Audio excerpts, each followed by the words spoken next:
My name is Ben Carter, and for the last 12 years, my job has been to build worlds. At 38, I was the lead world designer at Ironwood Studios, a name spoken with a certain reverence by fans of deep, story-driven role-playing games. My canvas wasn't paper or clay. It was a digital engine, and my tools were code, lore, and a deep, obsessive understanding of what makes a fictional world feel real. I was the architect of the Athelgard Chronicles, our studio's award-winning fantasy series. I didn't just design the levels, I breathed life into them. I knew the history of every crumbling ruin, the reason for the trade routes between the dwarven mountain holds and the elven port cities, the quiet, heartbreaking stories hidden in the notes and journals players could find in abandoned farmhouses. Our studio was a haven. It was founded by a man named David Chen, a brilliant programmer who believed that video games could be art. He fostered a culture of creative ownership. We didn't have corporate overlords dictating design choices based on market trends. We had passionate, often heated debates about narrative consistency and player immersion. We were a team of master craftsmen, artists, writers, programmers, all dedicated to a single unified vision, building worlds that players could get lost in. Our games didn't have microtransactions or season passes. You paid once for a complete 60-hour experience. It was an old-school philosophy, and our fiercely loyal fan base loved us for it. Ethelgard III had sold over 10 million copies and won multiple Game of the Year awards. We were at the top of our game. The beginning of the end came disguised as a celebration. David gathered the entire studio into the common area, his face a mixture of pride and a sadness I couldn't yet decipher. He announced he was retiring. And, to secure the studio's future and fund our next ambitious project, he had accepted an acquisition offer from Zenith Interactive, a colossal, publicly traded publisher known for its aggressive monetization strategies and its portfolio of blockbuster live service games. A nervous silence fell over the room. Zenith was the Borg of the gaming world. They assimilated successful studios, stripped them of their creative autonomy, and plugged them into their massive, profit-generating machine. David tried to reassure us. "They love what we do," he insisted, his voice lacking its usual conviction. "They've promised us complete creative control. This is just about giving us the resources to build bigger, better worlds." We wanted to believe him. We clapped. We shook hands with the smiling Zenith executives who had been waiting in the wings, and we tried to ignore the cold knot of dread forming in our stomachs. The new era arrived a month later in the form of a man named Kyle. He was introduced as our new creative director, a role that reported directly to Zenith's corporate headquarters. David Chen was now a studio advisor, a polite title for a king in exile. Kyle was in his late 20s, with a sharp haircut, a wardrobe of expensive streetwear, and the fast-talking, jargon-laden confidence of a Silicon Valley product manager. His background wasn't in building immersive single-player worlds. It was in the world of mobile gaming, a realm ruled by metrics like daily active users, player retention, and average revenue per user. His introductory speech to the design team was a masterclass in corporate doublespeak. "I'm a huge fan of the Ethelgard IP," he began, the acronym feeling alien on his tongue. "You guys have built an incredible brand with a passionate, engaged user base. My job is to take that brand to the next level, to transform it from a static, single-purchase product into a dynamic, evolving live service experience. We're not just making a game anymore, team. We're building a platform." He spoke of seasonal content, of cosmetic microtransactions, of implementing a frustration-based monetization loop to encourage players to spend money to bypass difficult or time-consuming parts of the game. He was, in essence, proposing to take our carefully crafted work of art and turn it into a digital casino. The first major clash came during a design review for a new region in Ethelgard IV. My team had spent months designing a vast, mysterious swamp called the Weeping Fen. It was a classic Ironwood level, dense with atmosphere, full of hidden paths, environmental storytelling, and a series of complex, interlinked quests that would reward patient, observant players. We presented our design documents and a playable prototype. Kyle watched, his expression unreadable, tapping away on his phone. When we finished, he looked up. "Okay," he said. "I get the vibe. It's moody. But I have some notes. First, the layout is too confusing. Our data shows that players experience engagement drop-off when they don't have a clear, linear path. We need to streamline this, create a clear A to B to C route." I pushed back. "Kyle, the sense of getting lost, of discovery, is a core part of the Ethelgard experience. The fans love exploring." He gave a dismissive wave of his hand. "The hardcore fans, maybe. But we're targeting a broader market now. We can't afford to alienate casual players. Second, the quests are too complex. They require too much reading. We need to simplify them. More kill 10 swamp beasts, less decipher an ancient elven prophecy. We need clear, repeatable objectives that can be completed in a 15-minute play session. Then came the final blow, and most importantly, he said, pulling up a chart on the main screen, I don't see any monetization opportunities here. Where is the social hub? Where are the vendors for cosmetic armor sets? I want you to redesign the central area of the fen. Take out that ruined temple you have and replace it with a player hub, a safe zone where players can show off their purchased gear. And this main quest, the one that unlocks the powerful sword at the end? Let's put that sword in a premium loot box. Players can either grind for weeks to get a key, or they can buy one for $5. That's a classic frustration loop. It drives revenue. I stared at him, my blood running cold. He was proposing to take our rich, immersive world and surgically implant a slot machine into its heart. Kyle, I said, my voice shaking with a barely controlled anger. We don't do that. We don't deliberately make the game frustrating to trick people into spending more money. That is a betrayal of the trust we have with our players. He looked at me with a condescending pity, as if I were a blacksmith arguing against the invention of the automobile. Ben, he said, his tone infuriatingly calm. That's the old way of thinking. This isn't a passion project anymore. It's a business. Your job, and the job of your team, is to build a product that maximizes shareholder value. I need you to get on board with the new strategy. The meeting ended. My team was demoralized. Their months of creative work reduced to a set of monetization metrics. The soul of our machine was being ripped out and replaced with a credit card reader. The worst part was that I knew this was only the beginning. He had looked at a small corner of our world and seen only profit. I couldn't imagine what he planned to do to the rest of it. I went back to my desk, the beautiful concept art for the Weeping Fen on my screen now looking like a funeral shroud.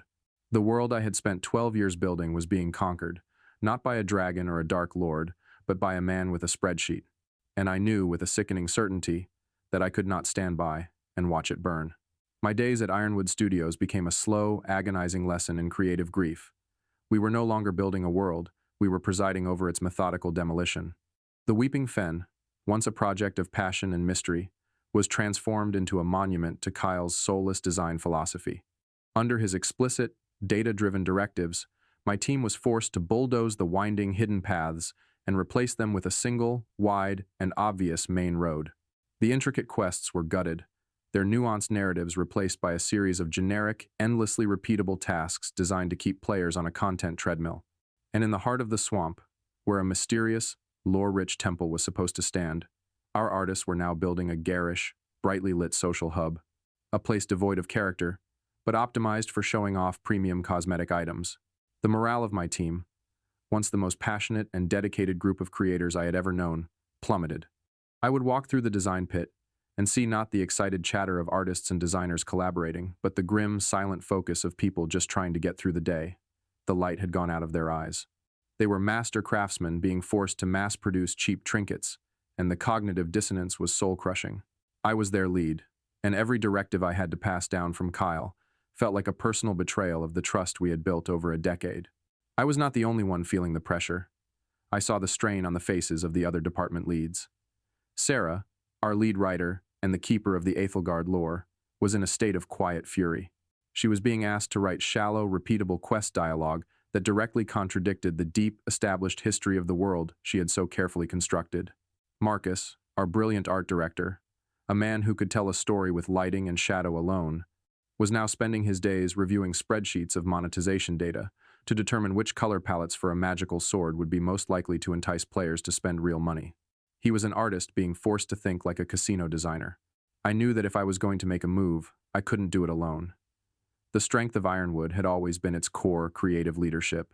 I invited Sarah and Marcus for a drink after work, choosing a dark, quiet pub far from the trendy bars near the studio where Kyle and his new hires congregated. We sat in a worn wooden booth, the silence between us heavy with unspoken frustrations. I was the first to break it. He's going to destroy it, I said, my voice low. Everything we've built. He's going to gut it and sell it for parts, and he'll call the whole thing a success because the quarterly revenue will go up. Sarah stared into her glass of wine. He asked me to write a character who sells health potions for real money, she said, her voice tight with disgust. In the middle of a dungeon. A character who literally tells the player, "You look like you're having trouble. For $1.99, you can make it easier." He wants to turn our world into a vending machine. He had me run a color saturation analysis on a dozen different potential mount designs, Marcus added, his voice weary. He said the data indicates that mounts with a high contrast, glowing particle effect have a 15% higher purchase rate. We're no longer designing things to fit the world. We're designing things to trigger a purchase impulse. It's sickening. So, what do? I asked, looking at them both. Do we just sit here and watch him burn it all to the ground? I took a deep breath. I'm not going to. I'm leaving. But I don't just want to leave. I want to build something new. A new studio. A place where we can make the kind of games we believe in. A spiritual successor to Athelgard, free from the poison of Zenith and their monetization metrics. I can't do it alone. But the three of us, the lead designer, the lead writer, and the art director, we are the soul of that series. We could do it. The idea, spoken aloud for the first time, hung in the air, both terrifying and electrifying. This wasn't just about finding new jobs. This was about a rebellion. A new studio, Marcus said, the first spark of his old creative energy returning to his eyes. We'd need funding. A publisher willing to take a risk on a story-driven game. There are publishers out there who still believe in it, I insisted. And more importantly, we have the fans. The millions of people who fell in love with Athelgard for what it was, not for what Kyle is turning it into. They are our real investors. If you leave, Ben, I'm with you, Sarah said, her decision immediate and absolute. I would rather write for a dream on a shoestring budget than write another line of dialogue for that soulless machine. Marcus nodded slowly, a determined look on his face. Me too, he said. Let's build something that matters again. The pact was made in that dark pub, a quiet conspiracy sealed over 3 drinks. We were a team again. The despair I had been feeling was replaced by a dangerous, fragile hope. The final, irrevocable betrayal came the following week. It was the moment that transformed our quiet pact into an urgent necessity. Kyle called a studio-wide meeting to unveil his vision for the centerpiece of Athelgard 4, the grand capital city of Silverwood. Silverwood was more than just a location in our games. It was a character in its own right. It was a place our fans knew and loved, with its winding cobblestone streets, its historic districts, its majestic cathedral, and its dozens of hidden, story-rich locations. In our original design for the new game, we were going to expand it, revealing new parts of the city and delving deeper into its history. Kyle's vision was different. He projected a new map onto the screen. Our beautiful, intricate city had been gutted. The historic districts, the winding alleys, the small, unique shops, they were all gone. In their place was a massive, sterile, open plaza. It looked like a generic, modern-day shopping mall. This, Kyle announced with a proud sweep of his arm, is the new Silverwood Social Hub. The old design was inefficient, a maze that discouraged player interaction. This new design is open, accessible, and optimized for engagement. All of the old quest givers and vendors will be consolidated into 3 main, easy-to-find kiosks around the central fountain. And surrounding the plaza, we will have the new premium vendor district. He zoomed in on the map. He pointed out the premium mount stable, the exotic pet menagerie, the cosmetic armor emporium, and the player housing showroom. It was a digital marketplace, a monument to microtransactions, built on the grave of our most beloved location. I felt the blood drain from my face. This wasn't a redesign. It was a desecration. It was an act of profound, arrogant contempt for our work and for our fans. I stood up. The whole room was silent. Kyle, I said, my voice shaking with a rage I couldn't contain. You can't do this. Silverwood is the heart of this world. Our fans have spent hundreds of hours in that city. It means something to them. This is an empty, generic marketplace. You are ripping the soul out of the game and you're doing it for pocket change from teenagers. The long-term damage this will do to the brand, to the trust we have with our community, is incalculable. Kyle's smile was gone. His eyes were cold. A face appeared on the large video screen behind him, one of the Zenith executives from the acquisition. Ben, the executive said, his voice a smooth corporate purr. Kyle is the creative director. Zenith has made a significant investment in this franchise, and we are in full support of his data-driven strategy. Your job is to implement that strategy, not to question it. Get your team in line. If you can't, we will find a lead who can. The ultimatum was public, and it was absolute. It was a declaration that my 12 years of experience, my deep understanding of our own creation, was worthless. I looked at Sarah and Marcus. Their faces were grim, but their eyes were full of a new, hard resolve. I looked back at Kyle and the executive on the screen. "I see," I said softly. I walked out of that meeting. The choice had been made for me. I returned to my desk, my hands steady. I opened an encrypted chat channel I had created with Sarah and Marcus the night we made our pact. I typed a single, 3-word message. "It's time to go." The message, "It's time to go," hung in our encrypted chat channel, a digital declaration of war. We met that night at Sarah's apartment, a place filled with books and the quiet energy of a writer's mind. The mood was not one of despair, but of a grim, focused resolve. The ultimatum in the meeting hadn't broken us. It had galvanized us. "So that's it," Marcus said, pacing the small living room. "They're really going to turn Silverwood into a shopping mall. They're going to take a decade of world building and turn it into a revenue stream." "It was never a negotiation," Sarah added, her voice tight with a cold anger. "They don't want our input. They want our compliance. They want our hands to build the machine that guts our own creation." "Then we won't," I said, my voice steady. The decision felt absolute, inevitable. We don't just quit. We don't just scatter to the winds and find jobs at other studios. We stick together. We take the soul of Ironwood with us and give it a new home. The fear in the room was palpable, but it was overshadowed by a powerful, unifying sense of purpose. For the next 3 hours, we didn't mourn what was lost. We planned what we would build. We were no longer just a designer, a writer, and an artist. We were the founding partners of a studio that didn't yet have a name. Our strategy was simple and incredibly risky. We would create a high-level pitch document for a new game, a spiritual successor to the Aethelgard series. It would be a game built on the principles we were now being forced to abandon. A deep single-player narrative, a complex and immersive world that rewarded exploration, and a fair, one-time purchase model that respected the player. We would then secretly pitch this concept to a handful of independent publishers, the ones known for championing creative freedom. "There's Wanderer Games," Marcus said, pulling up their website on his laptop. They published The Silent Star last year. Critically acclaimed, story-driven, no microtransactions. Their CEO is a former developer. They get it. Wanderer Games. They were our perfect target. The plan was set. I would be the one to make the initial contact. As the public face of the Aethelgard design team, my name carried a certain weight with the kind of people who ran a publisher like Wanderer. We had 2 weeks. The days that followed were a surreal, high-wire act of dual realities. By day, we were compliant employees of Zenith Interactive. We attended Kyle's meetings, nodded along to his jargon-filled presentations, and began the soul-crushing work of creating the technical design documents for the desecration of Silverwood. I assigned my team tasks to create wireframes for the new monetization plaza, my heart aching with every instruction I gave. It was an act of quiet, professional sabotage. I was gathering the evidence of their creative bankruptcy, compiling a case study of everything we were running from. By night, we were rebels, conspirators.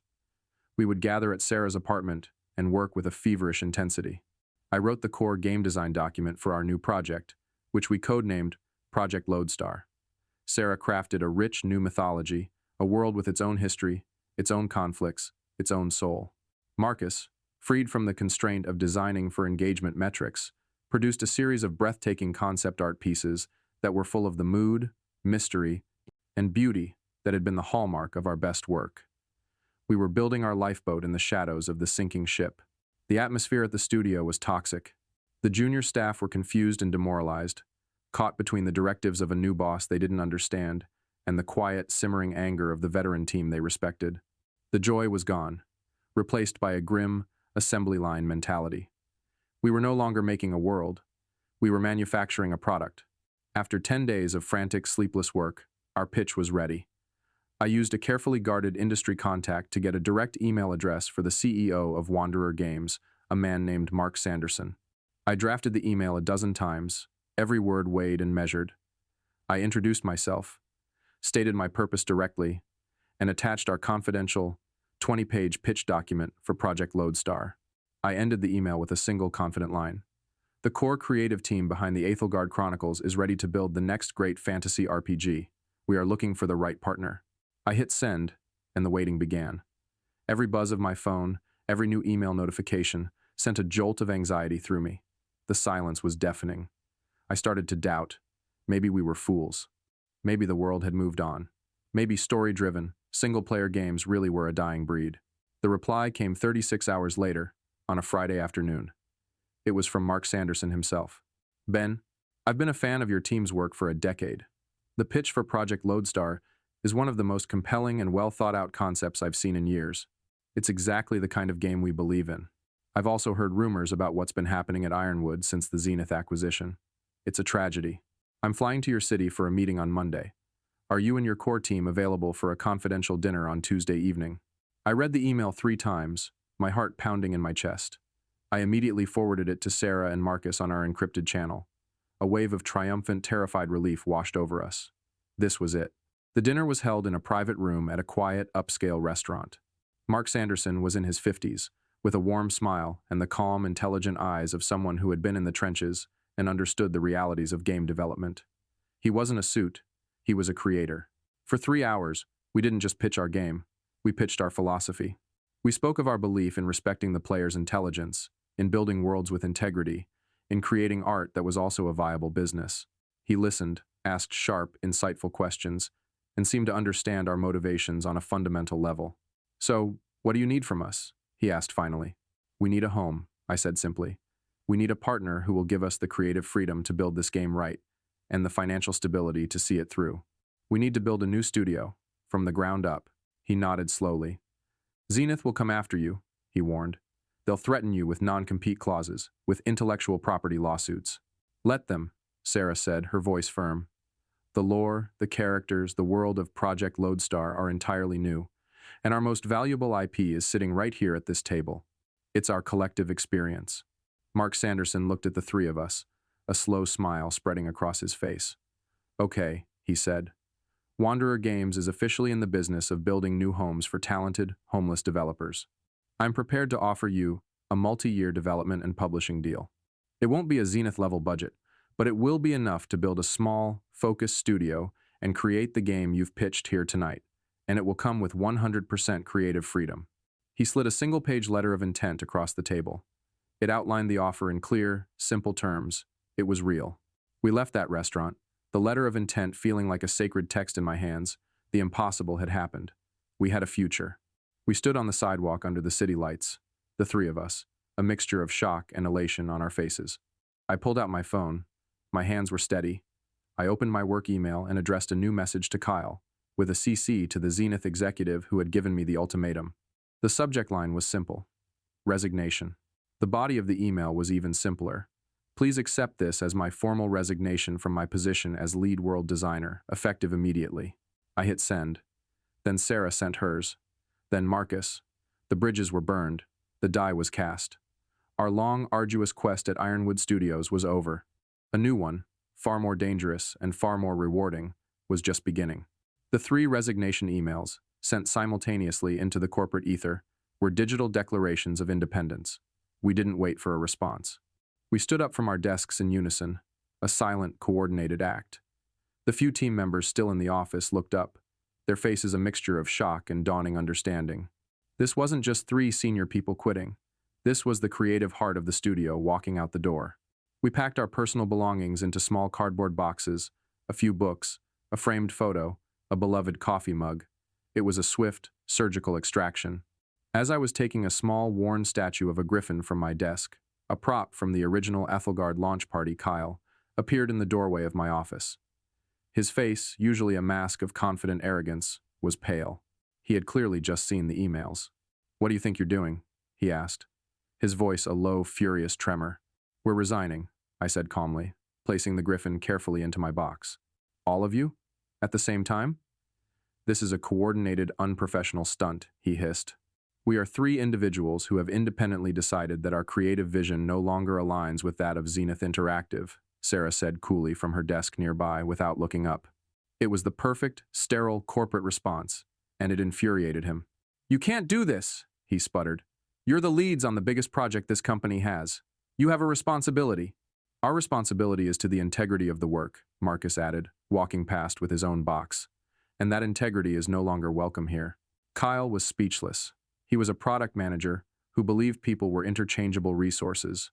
The idea that the resources could stand up and walk away, taking decades of irreplaceable knowledge with them, was a scenario his data analytics had never predicted. He was witnessing a problem he couldn't solve with a spreadsheet. We walked towards the exit, our boxes in our hands. As we passed the design pit, the members of my old world-building team stood up. One by one, they started to applaud. It wasn't loud or defiant, but a quiet, sustained applause of respect and solidarity. It was a sound that said, "Thank you for doing what we wish we could." It was one of the most profound moments of my career. The fallout was immediate and catastrophic for Zenith. The news of our mass resignation broke on a major gaming news website that very evening, leaked by someone still inside the studio. The story framed it not as a simple departure, but as a mutiny by the core creative team of the Aethelgard franchise in protest of the new corporate direction. The comments section exploded. Our loyal fanbase, the community we had nurtured for over a decade, reacted with a furious, unified voice. They didn't blame us. They blamed Zenith. They saw the move for what it was, a corporate takeover that had driven out the very people who made the games they loved. The hashtag number Ironwood is dead started trending on Twitter. Zenith's legal threats arrived the next day, as expected. A thick envelope from a high-powered law firm was delivered to each of our homes, full of intimidating language about non-compete clauses, intellectual property, and fiduciary duty. But we were prepared. Mark Sanderson and the legal team at Wanderer Games had anticipated this.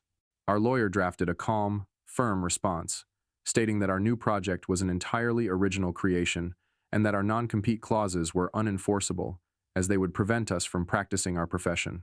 It was a calculated risk, but we knew Zenith's case was weak. Their goal wasn't to win in court. It was to scare us, to bleed us dry with legal fees before we could even get started. But with Wanderer Games backing us, we weren't a trio of scared developers anymore. We had allies. The most crucial battle, however, was for talent. A studio is just an empty room without the artists, programmers, and designers who fill it. We needed to build an army. We created a simple, password-protected website with a single landing page.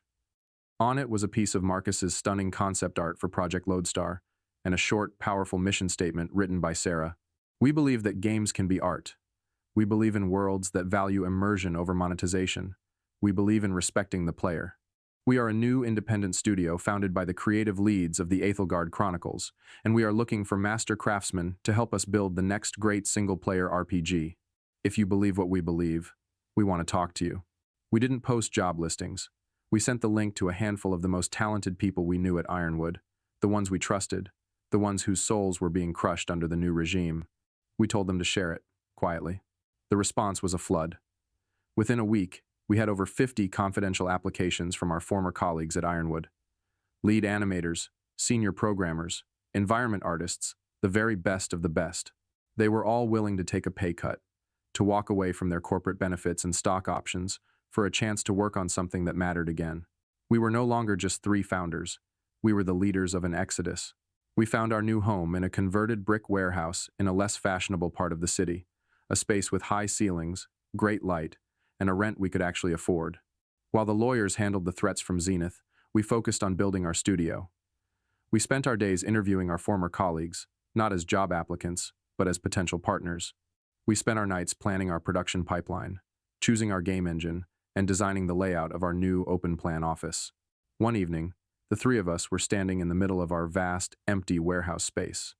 The setting sun streamed through the large industrial windows. We had a signed publishing deal, a growing team of brilliant developers ready to join us, and a powerful, resonant idea for a game. We had taken the biggest risk of our lives. "It's real," Sarah said, her voice full of a quiet awe. "We're actually doing this." "It's terrifying," Marcus added with a nervous laugh. "We have to build a whole game from scratch, with the entire industry watching." "No," I said, looking at my two partners, my co-conspirators, my friends. "We don't have to build a game. We get to build a game. Our way." The fear was still there, a low hum beneath the surface. But for the first time in a long time, it was drowned out by the thrilling, powerful sound of creation. We weren't just building a game, we were building a sanctuary. We were building a home for the ghost in the machine. The first few months of Hearthlight Studios, a name we chose to represent both the warmth of a creative home and the guiding light of a new star, were a whirlwind of controlled chaos.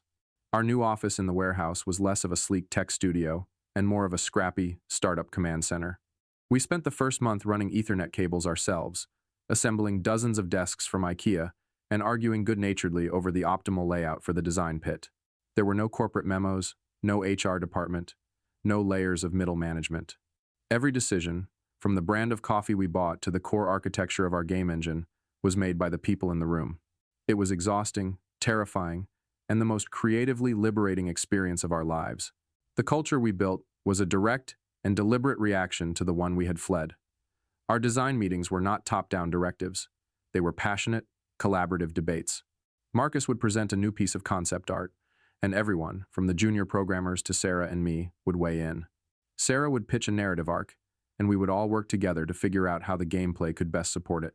There were disagreements, of course, but they were born of a shared, obsessive desire to make the best game possible, not from ego or a corporate mandate. We were a team again, united by a common purpose. Our first major milestone, the one on which our entire future depended, was the vertical slice. It was a single, polished, 20-minute playable demo of Lodestar. It had to prove everything: our new world, our narrative tone, our art style, and our core gameplay mechanics. It was the promise we had made to Wanderer Games, delivered in playable code. We had 6 months to build it. The slice was set in a snowy, mountainous region of our new world called the Frost-Fanged Peaks. The central quest involved the player seeking shelter from a blizzard in a remote, seemingly abandoned monastery. It was a classic Hearthlight design, a single, contained location that was dense with environmental storytelling, a central mystery, and a powerful emotional arc. Sarah wrote a beautiful, haunting narrative about the last monk, told through a series of journal entries the player would find. Marcus's art team created a stunning visual style that blended a sense of epic, lonely beauty with a quiet, creeping dread. My world-building team focused on making the monastery feel like a real, lived-in place, every object and every architectural detail telling a piece of the story. The work was all-consuming, but the energy was positive, creative.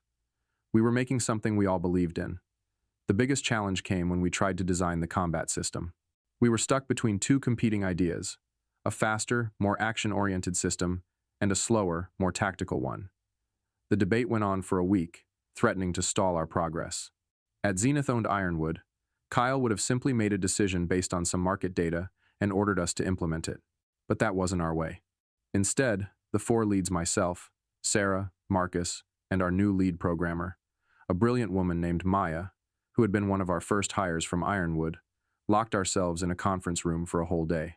We didn't leave until we had hammered out a new, hybrid system that incorporated the best of both ideas. It was a solution that was better than any of our individual proposals. It was a solution born of respect and collaboration. As we were deep in the trenches of development, the outside world delivered a stark reminder of what we had left behind. Zenith Interactive officially announced Aethelgard IV with a flashy 2-minute cinematic trailer. The three of us gathered around a monitor to watch it. The trailer was a soulless, generic mess. The art style was bright and garish, stripped of its unique, gritty character. The scenes focused on over-the-top, flashy combat, and showed players riding ridiculous, glowing animal mounts. The final shot was a title card, followed by a screen encouraging players to pre-order the Gold Edition for exclusive launch day loot boxes. We then made the mistake of reading the comments section on YouTube. It was a bloodbath. Our fans, the community we had spent a decade building, were heartbroken and furious. "This isn't Aethelgard," the top comment read. "This is a cheap mobile game clone with an Aethelgard skin. You killed Ironwood." Another said, "RIP to the best RPG studio of a generation. Thanks for the memories, I guess." The trailer had tens of thousands of dislikes. Zenith had bought the name, but they had utterly failed to understand, or had simply not cared about the soul of the game. It was a somber, validating moment. We weren't just building a game, we were building a sanctuary for the very fans Zenith was so casually alienating. The day Mark Sanderson, the CEO of Wanderer Games, was scheduled to visit to play the vertical slice, the tension in the studio was thick enough to cut with a knife. Our entire future, the jobs of the 30 people who had taken a leap of faith with us, rested on his reaction to the next 20 minutes of gameplay. We set him up at a lone computer in our main conference room. The three of us stood behind him, our hands clasped, trying to appear calm. He put on the headphones, the sounds of our world filling his ears, the howl of the wind, the crunch of snow underfoot. He began to play. We watched in silence as he guided the player character through the snow-swept mountain pass we had built. We saw him pause to look at the vistas Marcus's team had created. We saw him stop to read the first of Sarah's journal entries, his expression thoughtful. He navigated the monastery's quiet, haunted halls, solved the environmental puzzles my team had designed, and experienced the short, poignant story we had crafted. He played through the combat encounter, testing the new system we had all debated so fiercely. He finished the demo, the final, bittersweet line of narrative text, fading to black on the screen. He took off the headphones and sat in silence for what felt like an eternity. He swiveled his chair around to face us. He looked at me, at Sarah, at Marcus. His face was unreadable. "I have been a publisher for 20 years, he said slowly, his voice full of a quiet gravity. "I have seen hundreds of demos. Most of them are products. They are engineered to check boxes and appeal to demographics. This," he gestured to the screen, "this has a soul. This is the reason I got into this business in the first place." A wave of relief so powerful it almost buckled my knees washed over me. "The art is breathtaking," he continued, looking at Marcus. "The writing is heartbreaking," he said to Sarah. "And the world feels real," he said to me. "Gentlemen, Sarah, you've done it. This is more than I had hoped for." He stood up, a wide, genuine smile on his face. "I'm not just approving the milestone. I'm calling our board this afternoon to authorize an increase in your development budget. I want you to have everything you need to make the full game as good as this demo. This isn't just a project for us anymore. This is going to be our flagship title for 2027. That night, the entire studio celebrated. We ordered a mountain of pizza and cases of beer. The mood was ecstatic. We weren't just a band of rebels who had quit our jobs anymore. We were a real, legitimate studio with a publisher who believed in us. And we were on our way to building something special. I looked around the room, at the faces of the talented, passionate people who had risked everything to join us on this crazy quest. We had built our sanctuary. The foundation was strong. Now, it was time to build our cathedral. 2 years later, the night before the global launch of Lodestar, the offices of Hearthlight Studios were quiet, but alive with a palpable, nervous energy. Our game had gone gold a week prior the development was finished, the master copy sent for distribution. Now, there was nothing left to do but wait for the world's judgment. The 30 developers who had taken a terrifying leap of faith with us were gathered in the main common area, a space we had built together, sharing pizza and trying to distract each other with old stories from our Ironwood days. There was a sense of camaraderie in that room, a bond forged in the crucible of shared risk and creative passion. I stood with Sarah and Marcus, looking out the large window at the city lights. We were no longer a trio of panicked conspirators. We were the leaders of a thriving independent studio. The journey had been the most challenging and rewarding of our lives. We had built our game, our way, without a single creative compromise dictated by a marketing department. We had made the game we had set out to make. But in the brutal, unforgiving market of video games, that was no guarantee of success. "What if they hate it?" Marcus said quietly, voicing the fear we all felt. "They won't," Sarah said, her voice firm with a writer's conviction in her own story. "We built it with honesty. Players can feel that."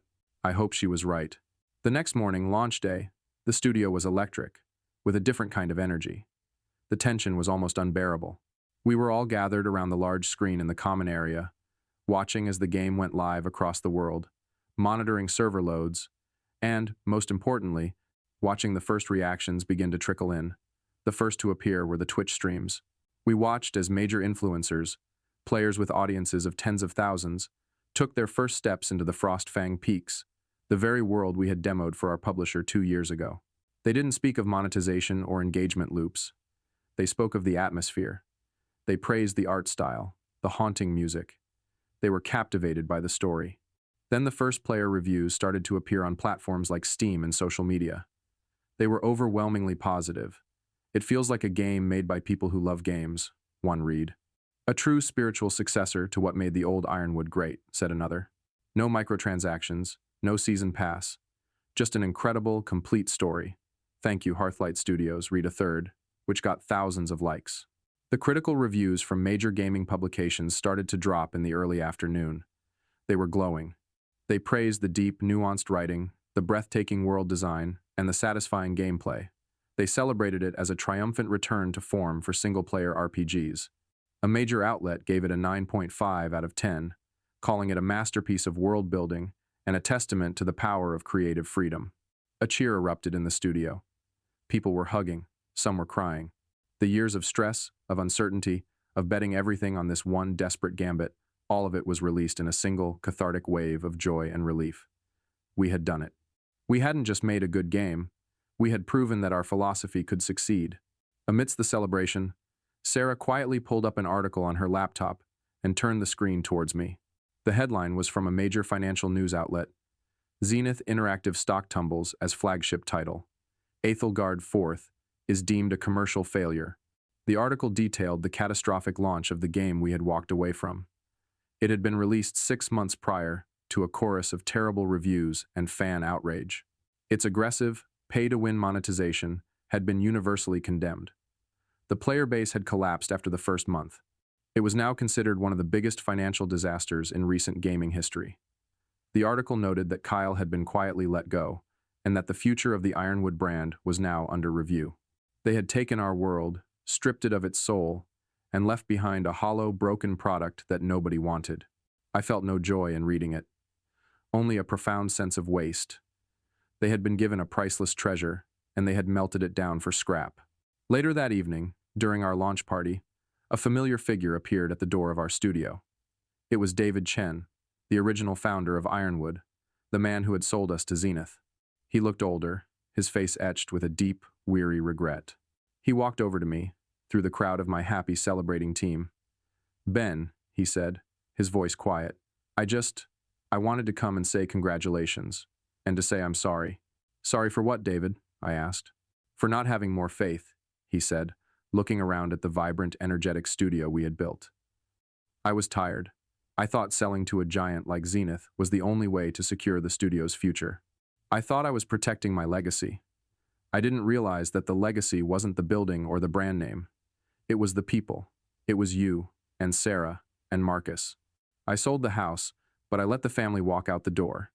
"You've built the true home of Ironwood right here." He extended his hand. "What you've done is a miracle," he said. "You've proven that the old ways still matter. You've carried on the real legacy." I shook his hand, and in that moment, the last vestiges of my old bitterness finally faded away. The circle was closed. The night ended, the celebration wound down, and the studio emptied out. I was the last one there.